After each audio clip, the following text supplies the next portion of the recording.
Entonces resulta ser que ahora todo el mundo comienza a preguntarse, entonces, ¿cuáles son las condiciones?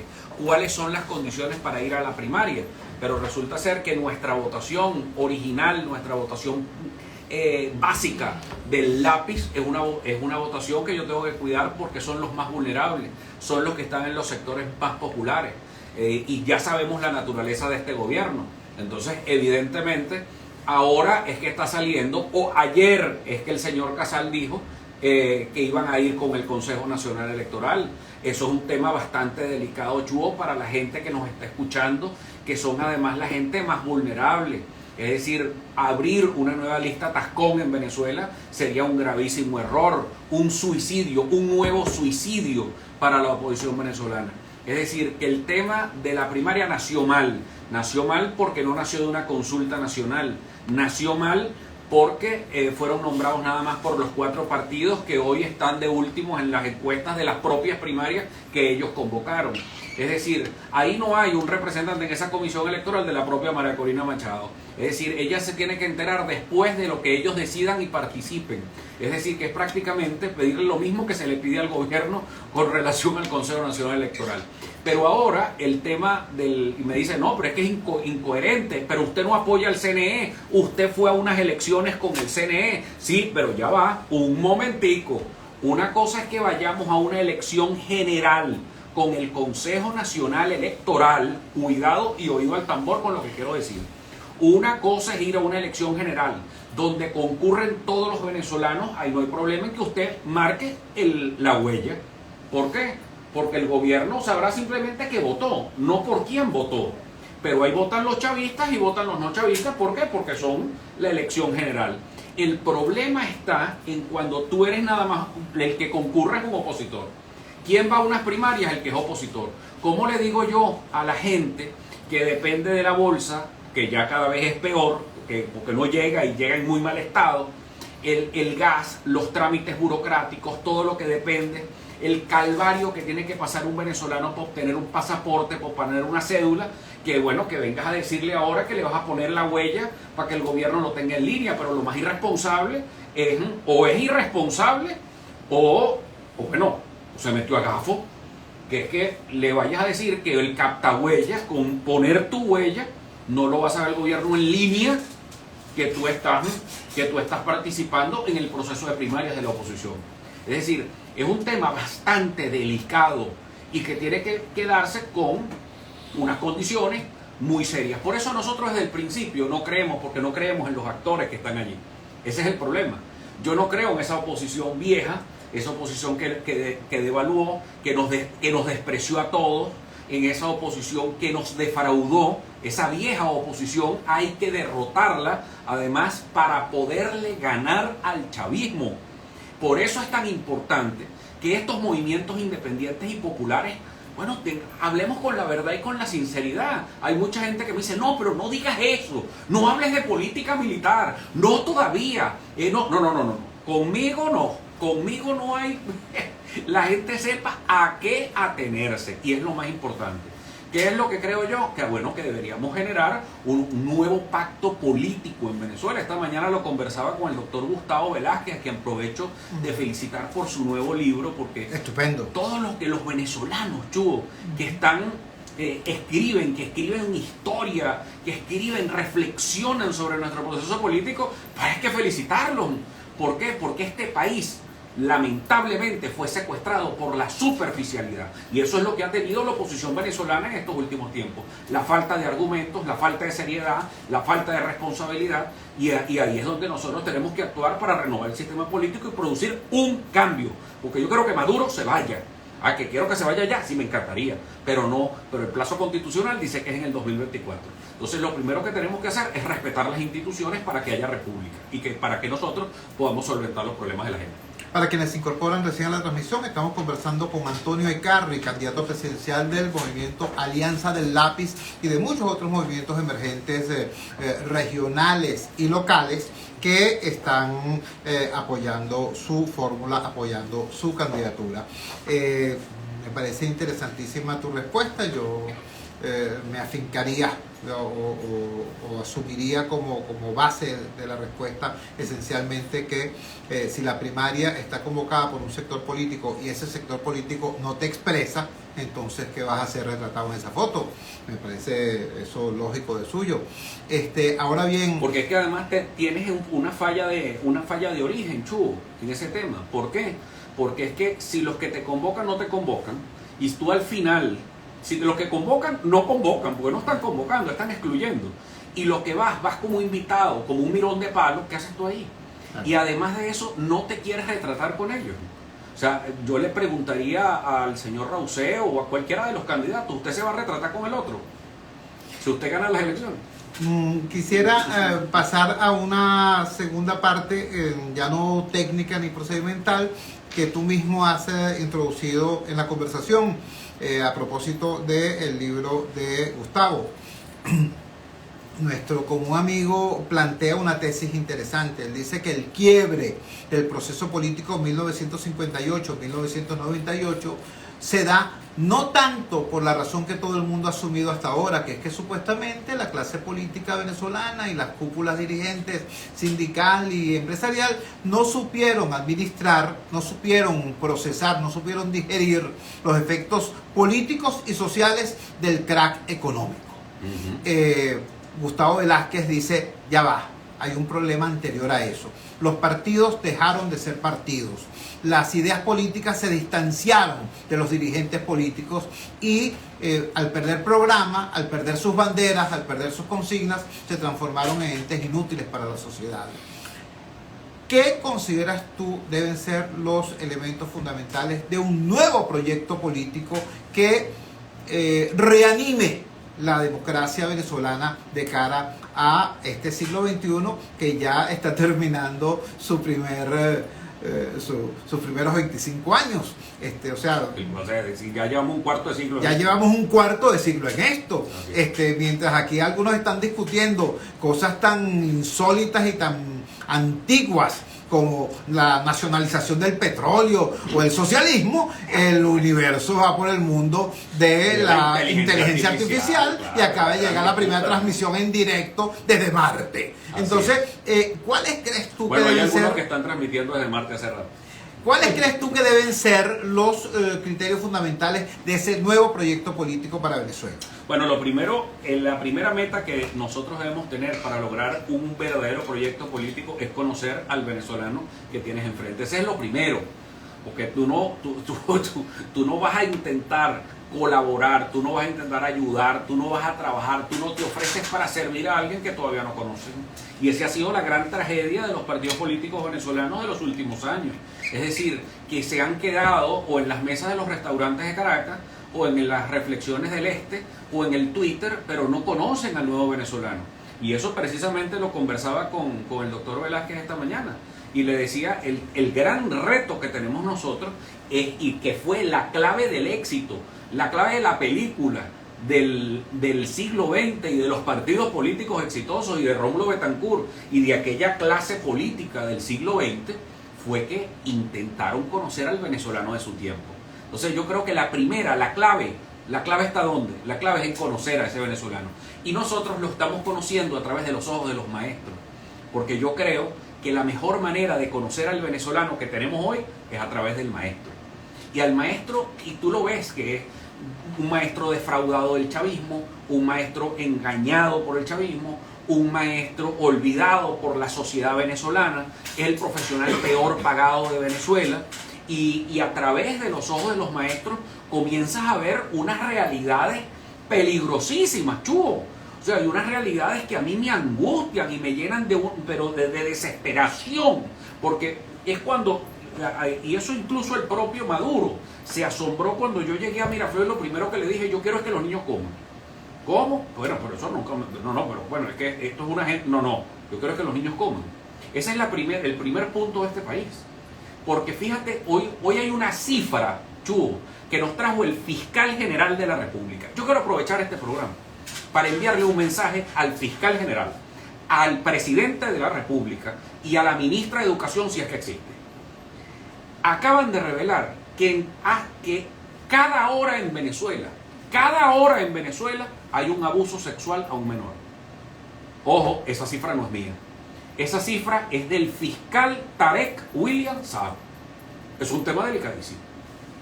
7.165 casos de abusos sexuales denunciados ante el Ministerio Público desde hace 10 meses. 10 meses. ¿Usted sabe qué es eso? Eso es gravísimo. Ojo, denunciados, te podrás imaginar los no denunciados. Entonces eso es un tema del que tenemos que ocuparnos ya. Esto es ni siquiera una propuesta electoral, es que es ya que necesitamos un plan de emergencia que rescate a la escuela venezolana, porque nuestros niños se están yendo a la calle y están, y de ahí viene el origen de la cosa. Entonces necesitamos que un plan de emergencia, señor Maduro, a usted que le gusta ver nuestras intervenciones, y al señor fiscal general y todo, bueno, y al aparato de inteligencia que le miden a uno todo y están detrás de uno todo el día. Ajá, anoten ahí, plan de emergencia para las escuelas venezolanas. Lo que denunció hoy el fiscal general de la República, porque no fue Chuo Torrealba, no fue Antonio Ecarri, denunció al fiscal que hay 7.165 casos reportados de abusos sexuales a menores de edad en Venezuela desde hace 10 meses. Eso es gravísimo, saque la cuenta. Eso es un caso por hora. Un caso por hora. Un caso por hora de abuso sexual en Venezuela. Eso es gravísimo. Ahora, ¿cómo resolvemos esto? Con un plan de emergencia educativa ya. Y ese plan de emergencia educativa es habilitar, habilitación de escuelas, apoyo a los maestros, programas de acompañamiento psicológico, alimentación en las escuelas. Tenemos que hacer que los niños coman, eso es urgente, porque estamos perdiendo toda una generación de venezolanos. Es un problema de Estado, es un problema que sí tenemos que tratarlo con todos los candidatos presidenciales, pero nadie habla de eso. Mira, aquí hay problemas de fallas estructurales. Chubo, aquí a media hora de Caracas, Santa Teresa del Tuy, con los casos terribles que hay de desnutrición y malnutrición infantil, sin hablarte de Caño los Indios en Tinaquillo. O sea, no, te estoy hablando aquí, de Santa Teresa del Tuy, aquí en Miranda, a media hora, a 20 minutos de Caracas. Cómo los niños están perdiendo talla, pierden peso, pierden estatura, y nosotros nos vamos a quedar. No, vamos a esperar el 24. No, aquí hay unos planes que hay que comenzar. Y yo felicito las integraciones, maravilloso. Bueno, ¿qué le parece esta narrativa? Bueno, vamos al presidente de la República, presidente Maduro, vamos a ocuparnos. Plan de emergencia educativa para atender a los casos ya, y un plan de prevención frente al caso de los menores de edad que son abusados sexualmente. Y esto no es un tema solamente en las barriadas. Cuidado, esto no es el tema en los barrios nada más, porque son los padres que también tienen que dejar solos a sus hijos. ¿Por qué? Porque tienen 2 y 3 trabajos, Chubo, y la escuela no funciona. En efecto, ayer estuvimos conversando con la gente de Funvenides, de la Fundación Venezolana los niños desaparecidos, sustraídos, y es realmente asombrosa la situación. Estamos escuchando a Antonio Ecarri, ya nos ha hecho un retrato de lo que es, digamos, la nuestra, su propuesta educativa. En síntesis, palabras más, palabras menos, entre ese plan de emergencia para la educación, ese consenso social y político en torno a la educación, y la propuesta de Fe y Alegría, que es la Alianza Nacional por la Educación, prácticamente hay una gran sinergia, una gran sintonía. Tenemos que ir a nuestra primera pausa comercial. Al retorno quisiéramos que Antonio Ecarri, candidato presidencial de la Alianza del Lápiz, nos dijera cómo se siente, sí, porque él hizo un planteamiento al país sobre política petrolera, y él tituló aquello como Mi Barril, y hizo un conjunto de planteamientos propositivos. Poco tiempo después, el país descubrió que nuestra industria petrolera había sido nuevamente desfalcada. Digo nuevamente porque ya el gobierno había reconocido que en los tiempos de Rafael Ramírez esto había sido horroroso. Entonces resulta que estamos en el horror chavista parte 2, con el tema de todo este asunto terrible de los criptoactivos y mucho más allá. ¿En qué queda una propuesta en materia de política petrolera después de reconocer el gobierno que nuevamente ha sido desfalcada nuestra principal industria? Vamos al corte y ya regresamos con Antonio Ecarri. Publicidad. Y volvemos. Mira, aquí estamos en vivo En la voz transmitiendo de con América. Chuo Torrealba. Aquí hay una excelente respuesta por las redes. Interesantísimo todo esto. Buenísimo. Interesantísimo. Miren, es que hoy estuvo aquí comentando ahora fuera de los micrófonos. Estamos aquí en el circuito Rumbo. La fuerza es la unión. Imagínense ustedes la cifra que sacan Tarek William Saab hoy. O sea, es una situación gravísima. Y es la consecuencia, es como lo que estamos viendo. Es una línea. Eso es lo primero que vemos de un tsunami que viene.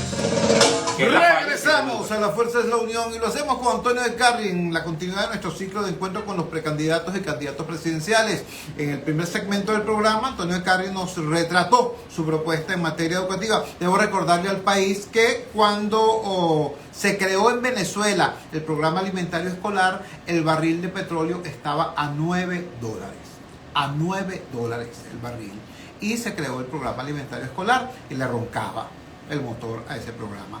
Hoy el barril de petróleo está oscilando pues entre 50 y $70 y el gobierno no puede, dice que no puede atender el programa alimentario escolar. Vamos al tema petrolero.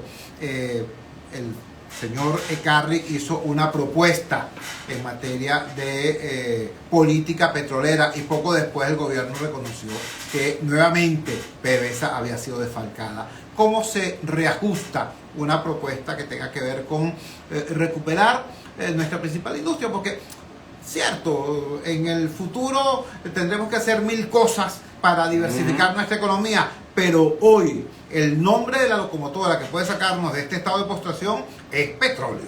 Cuéntanos. Definitivamente el futuro de Venezuela depende de lo que hagamos hoy con la industria petrolera. Que viene la economía verde.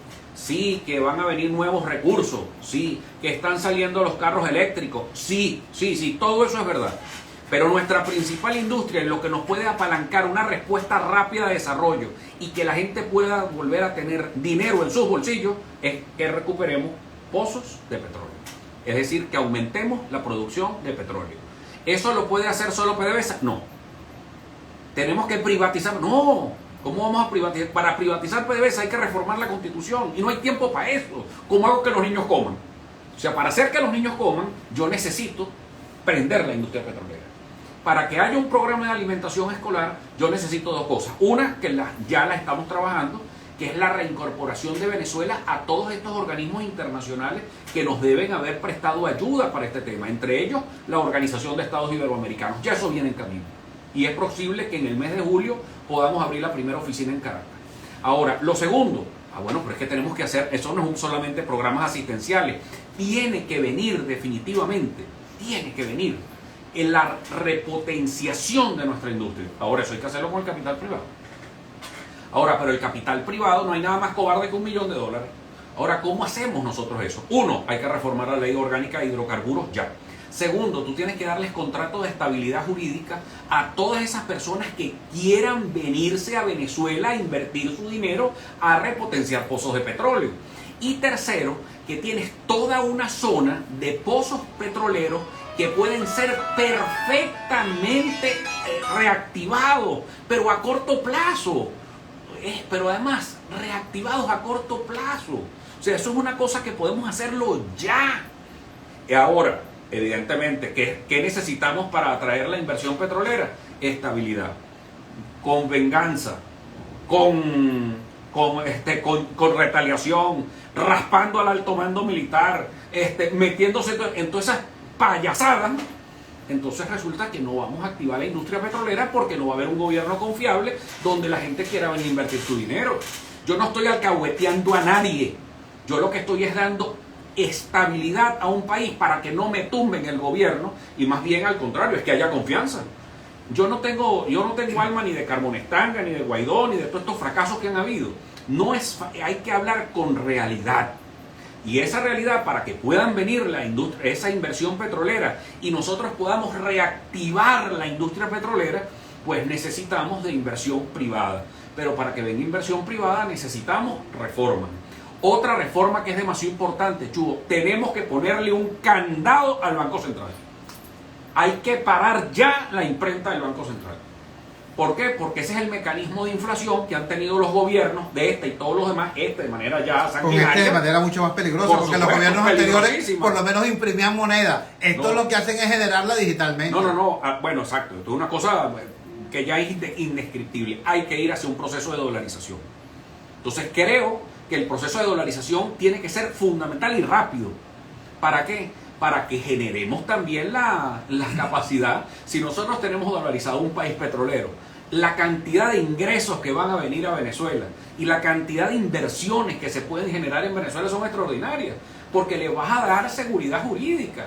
Entonces, además, dolarizar sale mucho más barato que tener un dinero que, en vez de invertirlo en hospitales, en vez de invertirlo en escuelas o en mejoramiento de los salarios de los docentes, tienes que tenerlos en una reserva para soportar una moneda que es devaluada y que no sirve para nada.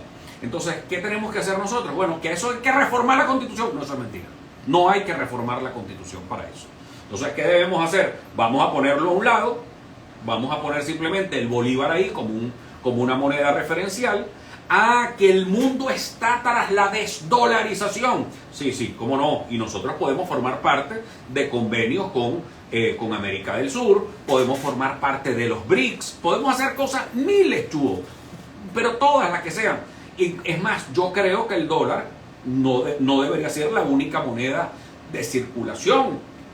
Deberían haber otras. Sí, pero mientras tanto Venezuela es un país desmonetizado. Entonces, ¿qué hacemos? Yo estoy de acuerdo con el Banco del Sur, como lo presentó el presidente Lula, sí. Que yo estoy de acuerdo con que haya una moneda común para América Latina, sí. Que haya un euro para nosotros los latinoamericanos, magnífico. Eso es excelente, perfecto.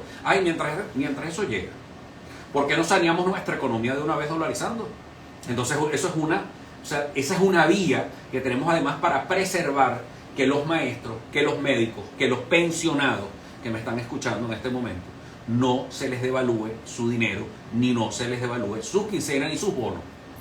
Estamos conversando con Antonio Ecarri. Estamos hablando conversamos en primer lugar sobre su propuesta en materia de política educativa. Nos está hablando de no solamente su visión del tema petrolero, sino además de todo lo que es el tema de la macro y la microeconomía. Realmente importante. Bueno, te cuento, hoy estaba conversando yo con una gente amiga allá en Petare Sur, subiendo hacia el núcleo endógeno de Argelia Laya, de Pablo VI hacia el núcleo endógeno, y me decían, por cierto, todos ellos eran chavistas hasta ayer. Me decían, a propósito del planteamiento del presidente Maduro de desdolarizar la economía, decía, chicos, es que ese proceso ha sido exitoso, pero nos desdolarizan a nosotros y se dolariza a él. Eso no es exactamente lo que estamos queriendo. No, claro. Es que como decía Arturo Uslar, o sea, ellos desdolarizan a los pendejos y dolarizan a los vivos. No, eso sí no existe. Tal cual. Tenemos que ir a la siguiente pausa comercial. Vamos también a identificar la valiente señal del gigante Rumbos. Al retorno vamos a estar hablando de política militar. Este es un tema muy importante porque durante muchísimo tiempo la oposición venezolana ha tenido, como bien decía el candidato Antonio Ecarri, en recientes declaraciones, una posición esquizofrénica. Le dicen a los militares que den golpes, pero después le dicen que son gallinas. Le dicen a los militares que se metan en aventuras golpistas, pero después le dicen que son cobardes. Una cosa medio extraña. Hacía un planteamiento Antonio Ecarri en ese sentido, de la necesidad de que la oposición tenga, o de que la nueva oposición tenga, lo que él llama la nueva oposición, una política militar desde una perspectiva republicana, inscrita en los términos planteados por el artículo 328 constitucional. Ahora bien, él planteó allí, como esa costumbre venezolana de agarrar siempre rábanos por las hojas, planteó la necesidad de mantener en su cargo a algunos elementos que garanticen la continuidad de la estabilidad del estamento militar, para que haya una transición, para hacer factible no solamente la transición, sino además la gobernabilidad del gobierno, del posterior gobierno, el gobierno democrático. Bueno, eso ha generado polémica. El candidato Capriles estuvo acá en nuestro programa directamente se refirió al planteamiento del candidato de Carri, lo hizo en términos respetuosos. Él dijo que él difería de ese planteamiento, que él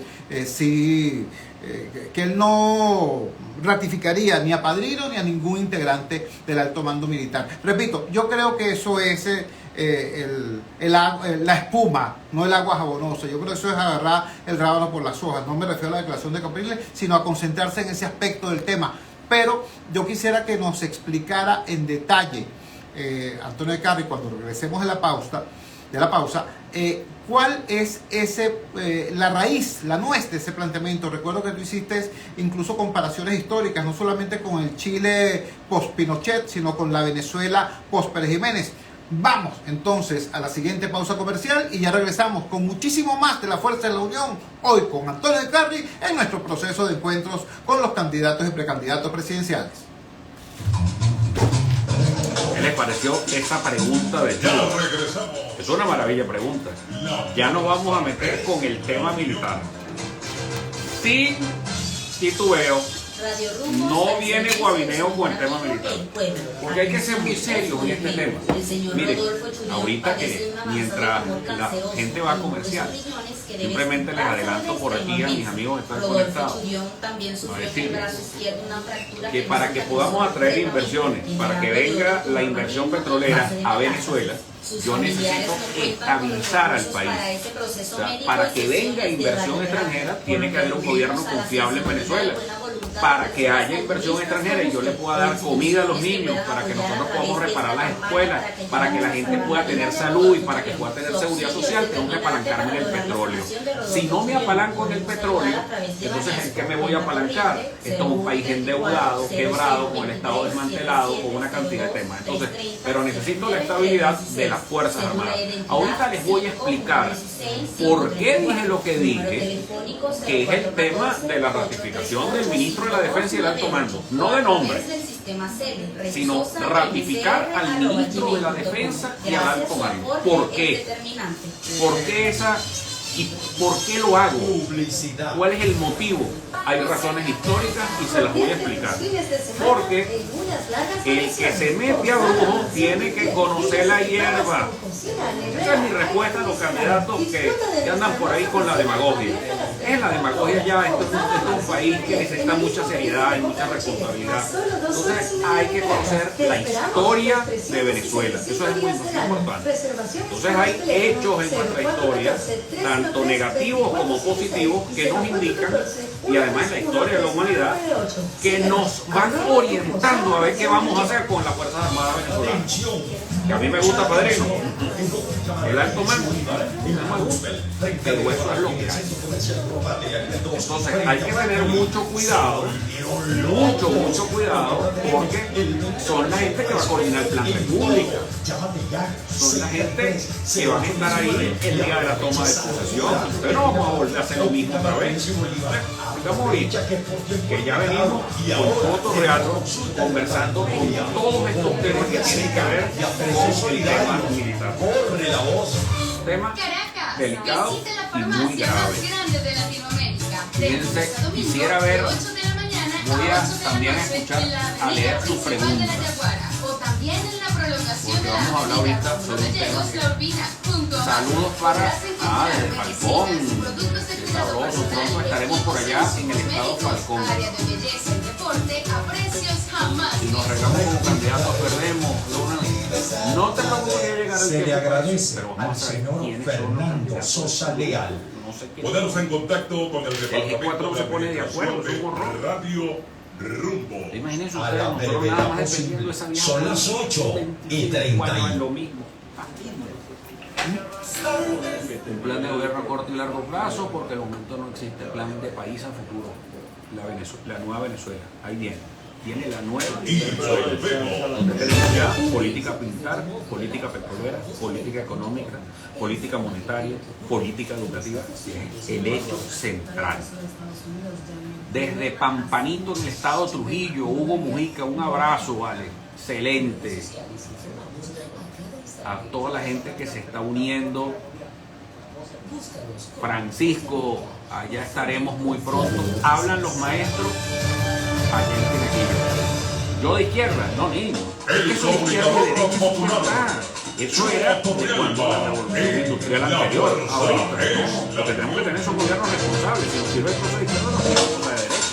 Regresamos a la Fuerza de la Unión y lo hacemos con Antonio Ecarri, candidato presidencial de la Alianza del Lápiz, en nuestro ciclo de encuentros con los candidatos presidenciales y los precandidatos presidenciales. Ya hablamos con el señor Andrés Caleca, hablamos con el señor Enrique Capriles Radonsky, estamos conversando con Antonio Ecarri. El próximo lunes estaremos con Carlos Prosperi, pero yo quiero destacar, quiero reiterar el llamado con que cerramos nuestro programa ayer.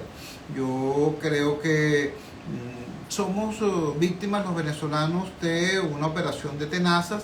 Todos los medios de comunicación que debieran ser públicos son en realidad del PSUV, y buena parte de los medios de comunicación que debieran ser independientes tienen un sesgo, una vinculación X, pues en todo caso parecieran tener unas líneas editoriales demasiado estrechas en relación a lo que el país nuestro está requiriendo hoy. Está requiriendo debate, y para que haya debate tienen que haber ideas, y esas ideas tienen que tener unos voceros, y para eso es precisamente espacios como estos. Conversamos con Antonio Ecarri y dejamos en el aire una pregunta, la pregunta sobre el tema militar. Quisiera compartir con las personas que nos siguen a través de la señal abierta del Gigante Rumbos que mientras estábamos en promociones, el candidato Ecarri hizo una precisión que me parece muy importante, que es que hay que ver el cuadro completo. Los venezolanos estamos acostumbrados a ver variables aisladas, que si la economía por un lado, que si lo militar por otro lado, que si lo político por otro lado, y explicaba Ecarri que en realidad la realidad es compleja, tiene diversos elementos que interactúan, y que para lograr vencer la pobreza, por ejemplo, hay que incrementar la productividad. Para incrementar la productividad tiene que haber estabilidad política. Para que haya estabilidad política tiene que haber consenso civil, consenso militar, tiene que haber un conjunto de nuevos acuerdos en la sociedad venezolana. Desde esa perspectiva, Antonio, háblanos de lo que es tu planteamiento en materia de política militar. Bueno, fíjate, esto es un temazo. Te están mandando saludos, Chugo, desde Trujillo. Y desde Fuerte Tiuna también. Seguramente. Seguramente. Bueno, fíjense. ¿Tú conoces Pampanito, por cierto? Sí, como no. Un espectáculo de Pampanito. Belleza, pueblo Pampanito. Y muy pronto estaremos por allá. Bueno, fíjense que hay algo bien importante en todo esto. Y además, voy a aprovechar, chicos, para darle una respuesta a Enrique Capriles, que estuvo por aquí. Y yo le respondería como le respondería el presidente Luis Herrera Campi: no tarde piaste pajarito, sino le diría también que el que se mete a brujo tiene que conocer la hierba. No se puede estar diciendo que vas a raspar al comando militar y que vas a raspar al ministro de la Defensa sin conocer la historia de Venezuela. Tienes que conocer la historia militar de Venezuela. Eso es muy importante. Entonces, antes de que como profesor le tenga que poner 0,8 o menos, entonces tengo que explicar. Rómulo Betancourt, y ahí le doy un ejemplo claro a mi amigo Enrique. Rómulo Betancourt tuvo una visión negativa, se equivocó con una operación la primera vez que fue presidente de la República, 18 de octubre del año 45, da un golpe de Estado, asume la presidencia de la Junta Revolucionaria de Gobierno, pero destituye a todo el alto mando militar de Medina, destituye al ministro de la Defensa, por supuesto fue un golpe militar, pero además de eso acaba con la jerarquía militar. En unos pocos años, 3 años después de eso, él estaba viviendo y siendo víctima también. El gobierno del presidente Gallegos, ya electo por voluntad de los venezolanos, estaba siendo víctima de un golpe militar. Es decir, que Betancourt aprendió la lección: no te metas donde no te han llamado. Lo civil para lo civil, lo militar sobre lo militar. Y ahí hay una enseñanza también de Charles de Gaulle, del gran presidente francés. Cuando él se volvió de la Segunda Guerra, que tenía también al ejército francés también destrozado, ¿qué hizo? Volver a la institucionalidad, hacer todo el esfuerzo para que los militares respetando, no raspando a nadie, sino respetando la institucionalidad, tú como presidente civil respetas la institucionalidad y promueves la institucionalidad. ¿Y cuál fue la buena noticia del presidente Betancur? Que cuando él llegó la segunda vez, tenía el alto mando militar que venía del perejimenismo. Tenía el ministro de la Defensa que venía del perejimenismo, los había ascendido Pérez Jiménez. Eso no se los trajo él de República Dominicana, ni se los trajo de Estados Unidos, ni se los trajo de España, ni se los trajo de ninguna parte. Están aquí, era el alto mando militar que había ascendido Pérez Jiménez. Y resulta ser que ese alto mando, que había sido ascendido militarmente por Pérez Jiménez, ascendido dentro de la jerarquía militar, Betancur, siendo presidente electo, llegó y los ratificó. No es que Pérez Jiménez es una maravilla, fue buen gobernante en asuntos de obras públicas, pero un dictador, y durante su gobierno asesinaron al secretario general del partido de Betancur. Es decir, que tú te estabas sentando en un gobierno donde te habían asesinado a tus compañeros de partido que habían estado en la clandestinidad. Es decir, que un Betancur ahí se tuvo que vestir de hombre de Estado y decir, no, yo no puedo esperar que me tumben. Entonces yo respeto la autonomía militar.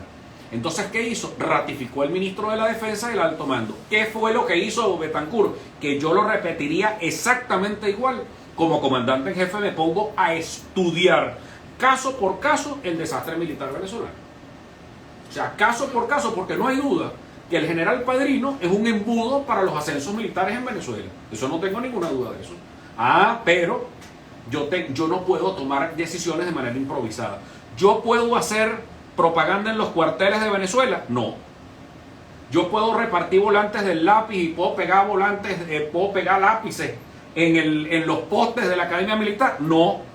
Yo no puedo hacer un mitin en la Academia Militar, además que sería inconstitucional también. Pero entonces, ¿cómo conozco yo a quién voy a nombrar en el alto mando? Entonces es bien irresponsable venir aquí a los micrófonos para decir, voy a raspar a Padrino, voy a raspar al ministro de la Defensa, voy a raspar al alto mando para darte las de bravo.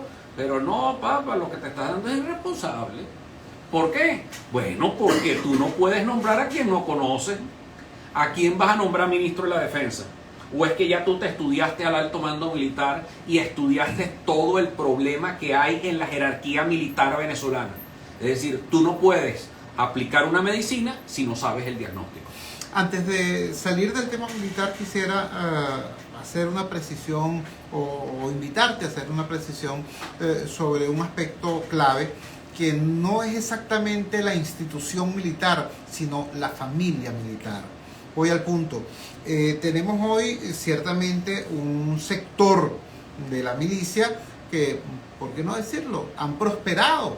Hay una gran cantidad de empresas, desde bancos hasta empresas forestales, mineras, etcétera, que están reservadas al ámbito de lo militar, y tanto los directivos de esas empresas como aquellos militares que están en la función pública tienen un nivel de ingreso y un nivel de confort muy distinto al de la base de la milicia venezolana.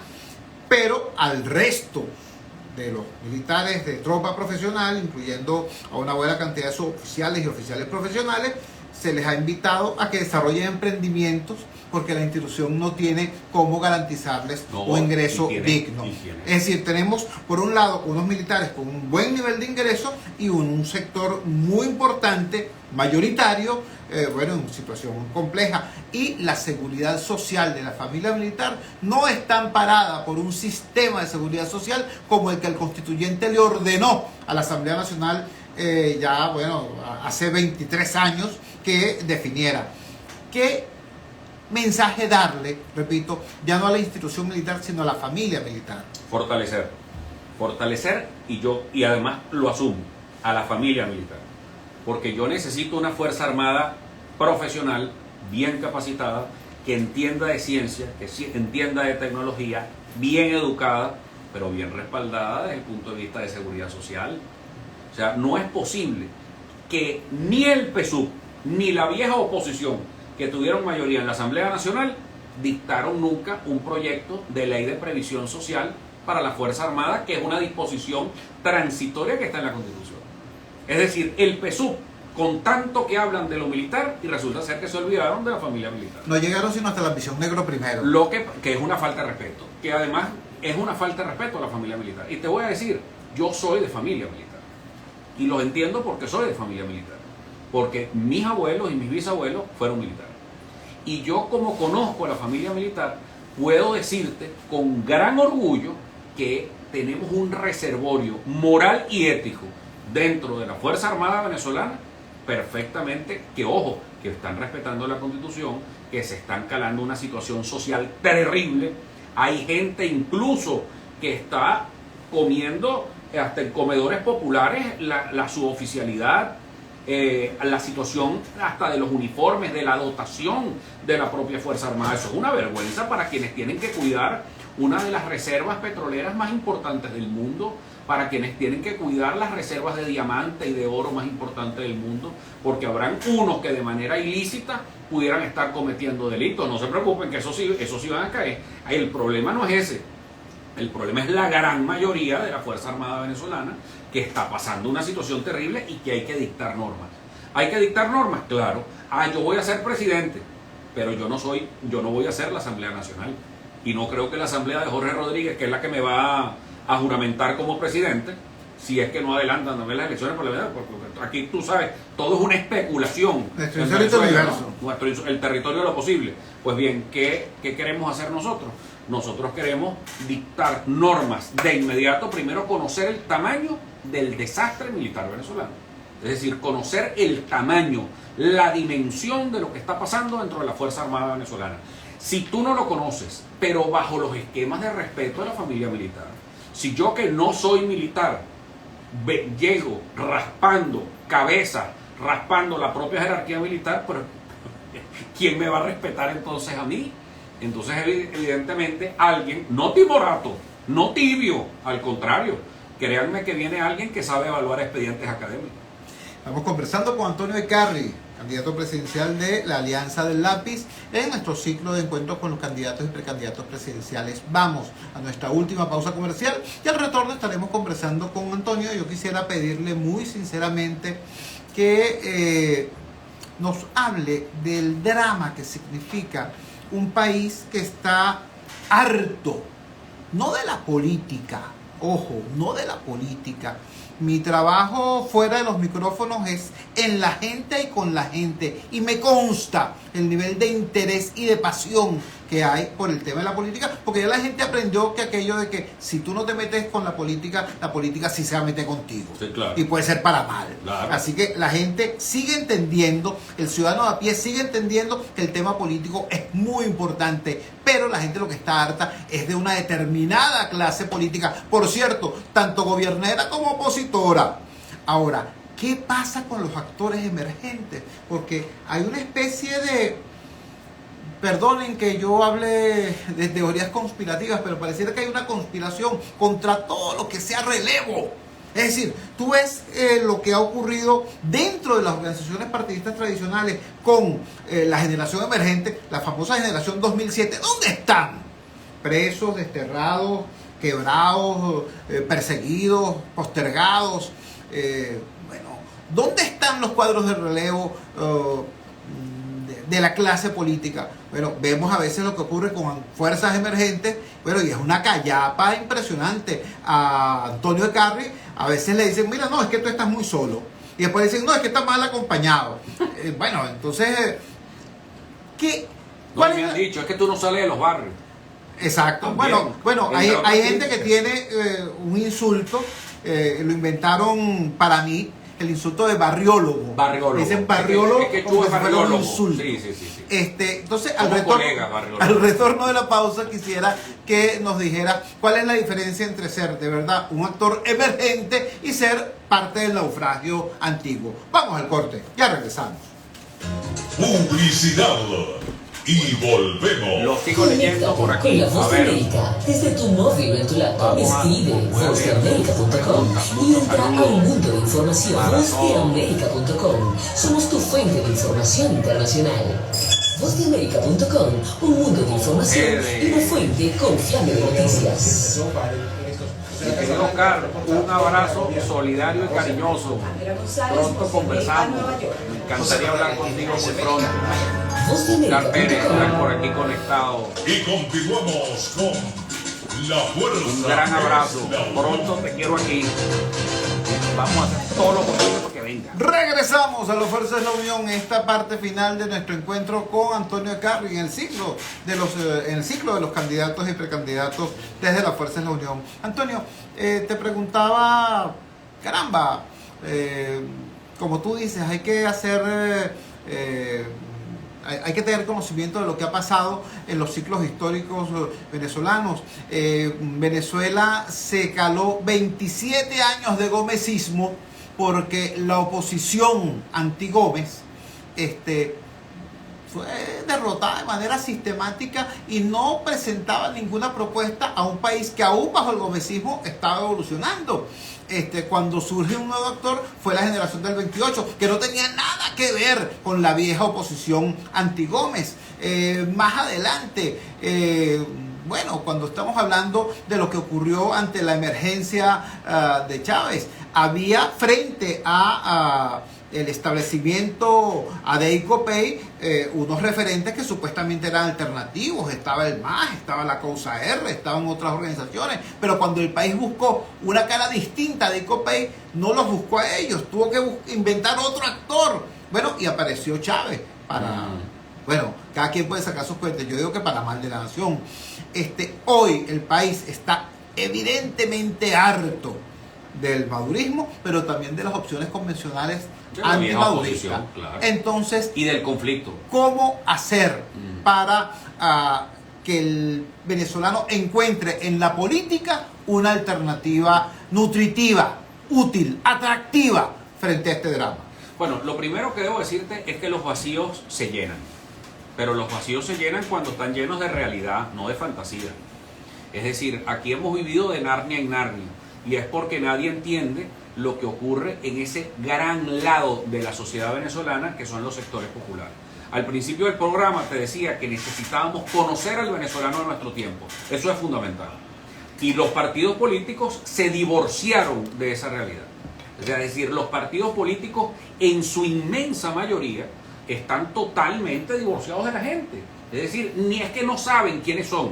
Es decir, no saben quién es el nuevo venezolano que surgió después del cataclismo de la industria petrolera. Ese es el tema. Es decir, la verdad es que el venezolano no se conoce. Ese nuevo venezolano no lo conocen. Entonces por eso se ocurre este vacío. Ahora hay un ataque sistemático y conmigo, de verdad, déjenme explicarles que por mí pueden escribir Twitter, los laboratorios que les dé la gana, pero yo continúo en mi política. ¿Y cuál es nuestra política? El cambio seguro en Venezuela. Y el cambio seguro viene con medidas concretas, hablando con la verdad, hablando con la cara limpia, pero además volviendo a la realidad. ¿Cómo logramos construir un escenario de confianza para que haya mayoría popular, pero esa mayoría popular pueda generar el cambio de gobierno? Porque hemos tenido mayorías en simpatía, pero no hay cambio de gobierno. Recuerden que venimos de una aventura donde incluso los acompañaron 56 países. Y aquí muchos me decían y me llamaban: vente, corre, que ya lo van a invadir. Yo recibí llamadas así. Pero no, es que eso no es la realidad. Ahora, ¿el país está preparado para un cambio hoy? Sí. ¿Para un cambio con mayorías? Sí, está preparado para un cambio fuerte, para un cambio radical, para un cambio de raíz. Pero el cambio radical no viene porque tú seas extremista. El cambio radical viene porque tú tienes una propuesta que cambian de raíz la realidad. ¿Por qué la generación del 28 comenzó a fracasar? Bueno, porque se metió en el Falque. Aquella historia, además narrada estupendamente por mi amigo Federico Vega en la novela El Falque. Pero la verdad es que eso ocurrió. Se anotaron con los viejos caudillos Gómez, a quien Gómez había derrotado. Se anotaron con ellos para hacer una acción clásica. Para hacer una acción clásica. ¿Qué pasó? Bueno, Dios salvó a un pequeño barco que había salido de Trinidad, donde venían Rómulo Betancourt y Raúl Leoni, y el barco naufragó. y no pudieron nunca llegar al Falque. A lo mejor hubiesen sido de los muertos cuando el Falque llegó a las costas de Cumaná. Entonces, fíjense que esto es bien importante para que todos lo manejemos. Yo estoy logrando un consenso latinoamericano, iberoamericano, un consenso internacional de apoyo. ¿Para qué? Para que hayan normas en Venezuela y convivencia política para que podamos lograr un cambio sin sobresalto. Este país no aguanta más.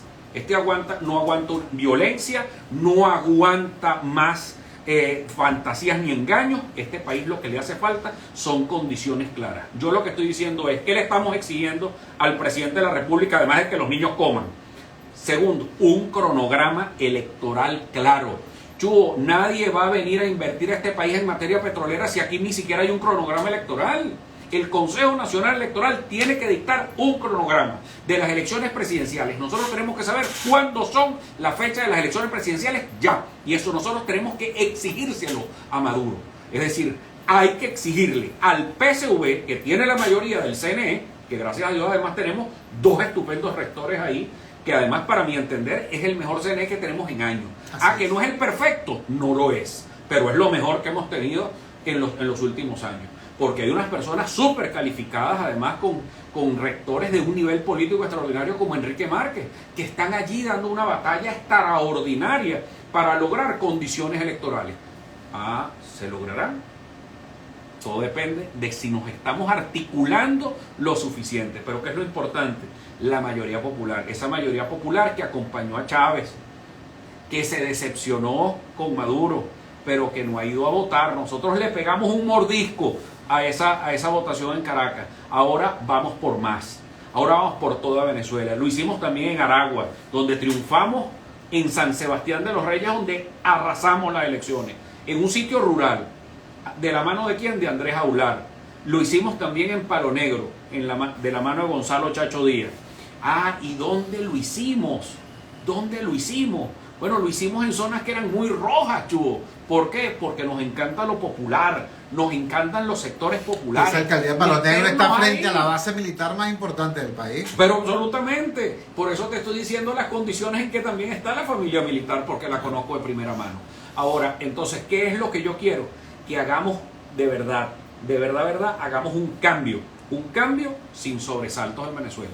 Para eso, ¿qué necesitamos? Necesitamos que entendamos que haya un cambio en Venezuela mediante el voto popular. Necesitamos articular una gran mayoría popular en Venezuela. Eso es fundamental. Si no contamos con los sectores populares, olvídense. Entonces, para mí, los insultos de Twitter me tienen absolutamente sin cuidado. Y que te digan barriólogo es un piropo. Para mí, el gran piropo. Y además de eso, ¿tú sabes qué? Es que cuando me dicen, se meten conmigo, mire, que ¿por qué viste a Zapatero? Pero bueno, si el presidente Zapatero es nada más y nada menos que un expresidente del gobierno de España con quien el resto de presidentes de América Latina se entienden. Si fue el que llamó la oposición llamó a Zapatero en el 2015 para que reconocieran las elecciones, para que el PSUV reconociera. ¿Qué estoy haciendo yo? El trabajo previo. ¿Qué estoy haciendo? El trabajo previo. Que tiene que haber un entendimiento. Ese entendimiento no es que es un pacto de reparto, nada de eso. Lo que estamos buscando es que hayan unas condiciones de normalidad, porque a alguien a quien tú amenazas que le vas a quitar la cabeza, pues no te va a entregar. Entonces es evidente. Ahora, ¿qué es lo que tenemos que hacer? Uno, un plan. Plan tenemos. Política tenemos. Plan militar tenemos. Plan petrolero tenemos. Y otro que le voy a dedicar tiempo, una vez en tu programa, te lo pediré, para explicar con detalle el título Venezuela, que es la reforma económica más radical de nuestra historia. Antonio, queremos agradecerte enormemente que nos hayas regalado esta hora de trabajo con la audiencia. Digo de trabajo porque esto no es exactamente una charla o una conversación. Esto es una jornada de trabajo, esto es un taller. Y queremos de verdad agradecerlo porque creo que has dado respuesta no solamente enfática, sino además nutritiva a un conjunto de preguntas y planteamientos que han venido siendo hechos a lo largo de las últimas semanas. A nuestros queridos escuchas les reiteramos esta conversación la pueden volver a consultar a través de las redes sociales, tanto en las redes nuestras, en las redes de @chotorrealba, como en las redes del Lápiz y en las redes de Antonio Icarri, que ha estado transmitiendo, como han podido ver ustedes, a lo largo de todo el programa. Quiero darle un gran saludo a Oscar Pérez. Oscar Pérez, este líder político venezolano que tiene ya años de exilio en Perú y está coordinando, está conectado desde Lima. Y está coordinando allá la organización más importante de los migrantes venezolanos en Perú. Recuerden ustedes, en Lima hay más venezolanos que en Miami. Es bien importante el trabajo que se está desarrollando allá. Un gran abrazo entonces a Oscar Pérez y a todas las personas que han tenido la delicadeza, la solidaridad de seguirnos en este programa. Queremos despedirnos, trabajamos para ustedes en la presidencia, el Gigante Rumbo, la doctora Elsa Siciliano. Al frente de los controles estuvo, como de costumbre, el mago Ángel Villalobos. Habló para ustedes su amigo, comunicador popular, activista social, ciudadano en lucha por la democracia y por la libertad, Jesús Chotorrealba. Ahora más que nunca, fuerza Venezuela, porque la fuerza es la unión. La fuerza es la unión. Fue una presentación de Frigoríficos NIS. Ya va que Johnny Quijada 52 me está diciendo que le dé felicidades a su esposa que está de cumpleaños. Johnny, todo lo mejor, ¿vale? Para ti y para tu esposa con tanta paciencia. Nos dice Oscar Pérez, es la tercera ciudad con más venezolanos después de Caracas y Maracaibo. Lima. Imagínate tú, qué trabajo tan grande. Nos encontramos mañana a las 8 de la noche en la valiente señal del Gigante Rumbos, si Dios quiere. Adelante, Antonio, todo lo mejor. Mil gracias, Chugo, por esta gran oportunidad. Un abrazo desde aquí a toda la familia Rumbos, porque es además la familia de los oyentes, que son los más importantes. Además, y un gran saludo a toda nuestra gente de los sectores populares y a la gente que se ha conectado. Chugo, tenemos saludos de todas partes, de Cojedes, de Trujillo, de los valles del Tuy y por supuesto de Katia. De Arabia Saudita. De Arabia Saudita. Tal cual. Hay que tener cuidado que él nos mandó saludos. Un gran abrazo. No, un venezolano, ingeniero petrolero. Tal cual. Perfecto. Entonces sí, mándale saludos. Un gran abrazo. Hasta mañana. Un abrazo para todos. Mira, aquí estamos fuera del aire ya con Chugo Torrealba, que tenemos que agradecerle esta gran oportunidad que nos dio de conversar con él. Pero fíjense, cuidado que está hablando padrino.